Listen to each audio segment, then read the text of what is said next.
Assalamualaikum warahmatullahi wabarakatuh. Sahabat Alkisah yang dirahmati Allah, pada kisah kali ini akan mengisahkan kisah singkat Sunan Kalijaga. Yuk kita simak kisahnya.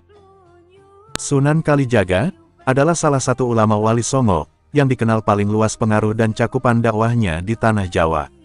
Sejarah hidup Sunan Kalijaga tidak semulus yang dibayangkan. Menurut beberapa sumber sebelum menjadi pendakwah, ia adalah Bromo Cora alias penjahat. Riwayat kehidupan Sunan Kalijaga melintas batas era kerajaan di Jawa yang silih berganti. Ia menyaksikan perubahan sejak masa akhir kerajaan Majapahit, lalu Kesultanan Demak, Kesultanan Pajang, hingga awal Kesultanan Mataram Islam. Dilahirkan dengan nama Raden Said, pada sekitar 1450 Masehi, Sunan Kalijaga merupakan putra Tumenggung Wilatikta, Bupati Tuban. Di masa mudanya, Raden Said dikenal dengan remaja nakal yang suka berjudi, minum minuman keras, mencuri, dan melakukan banyak perbuatan tercela. Hal ini membuat ayahnya yang merupakan bangsawan dan penguasa Tuban malu, memiliki anak berandalan. Akibatnya, Raden Said diusir dari rumah oleh orang tuanya. Kenakalan Raden Said justru menjadi-jadi. Ia menjadi Bromo Cora alias penjahat. Kerjaannya membuat onar dan kerusuhan, bahkan konon Raden Said pernah menghabisi nyawa orang. Dalam buku Sejarah Kebudayaan Islam 2020 yang ditulis Suhailid, ketika Raden Said merampok dan merampas harta orang-orang, ia dikenal dengan julukan Lokajaya, yang artinya adalah penguasa wilayah. Suatu waktu, Raden Said kena batunya, orang yang akan dirampoknya adalah Sunan Bonang.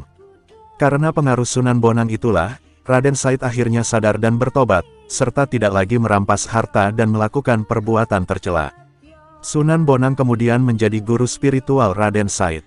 Selain belajar Islam kepada Sunan Bonang, Raden Said juga menekuni kesusastraan Jawa dan belajar mendalang.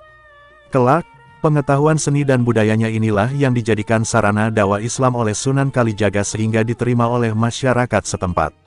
Dakwah Sunan Kalijaga, dakwah Raden Said dimulai di Cirebon, di Desa Kalijaga, untuk mengislamkan penduduk Indramayu dan Pamanukan. Karena basis dakwahnya di Desa Kalijaga, Raden Said kemudian dikenal dengan julukan Sunan Kalijaga. Sebagaimana Wali Songo yang lain, Sunan Kalijaga berdakwah dengan pendekatan seni dan budaya. Ia amat mahir mendalang dan menggelar pertunjukan wayang. Sebagai dalang, ia dikenal dengan julukan Ki Dalang Sidabranti, Ki Dalang Bengkok, Ki Dalang Kumendung, atau Ki Unehan. Berbeda dengan pertunjukan wayang lainnya, Sunan Kalijaga tidak mematok tarif bagi yang ingin menyaksikan pertunjukan beliau, melainkan cukup dengan menyebut kalimosodo atau 2 kalimat syahadat sebagai tiket masuknya. Dengan begitu, orang-orang yang menyaksikan pertunjukan wayang Sunan Kalijaga, sudah masuk Islam. Berkat kelihayan Sunan Kalijaga berbaur, lambat laun masyarakat setempat mengenal Islam, pelan-pelan dan mulai menjalankan syariat Islam. Dalam pertunjukannya, terdapat banyak lakon digubah Sunan Kalijaga, yang diadaptasi dari naskah kuno. Salah satu yang paling digemari adalah lakon Dewa Ruci, Layang Kalimasada, lakon Petruk Jadi Raja, dan lain sebagainya. Tidak hanya itu, Sunan Kalijaga juga menambahkan karakter-karakter baru seperti Punakawan, yang terdiri atas Semar, Bagong, Petruk, dan Gareng.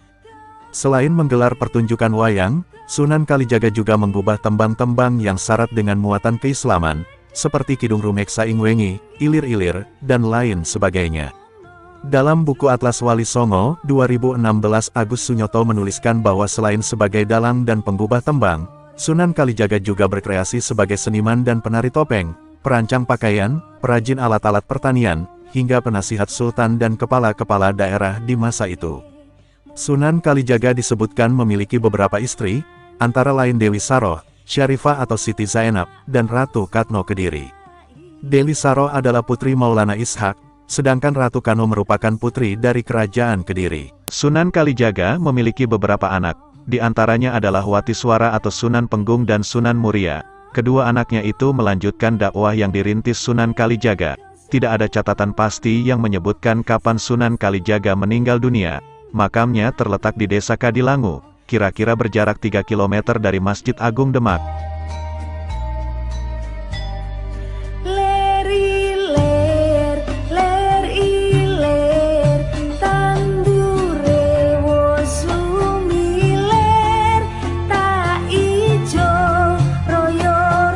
Baik, sahabat Alkisah yang dirahmati Allah, Demikianlah kisah singkat Sunan Kalijaga. Mohon maaf apabila ada kesalahan dalam mengisahkan kisah ini. Terima kasih sudah menonton. Nantikan kisah-kisah Islami berikutnya. Jangan lupa untuk subscribe, like, komen, dan share tentunya. Syukron.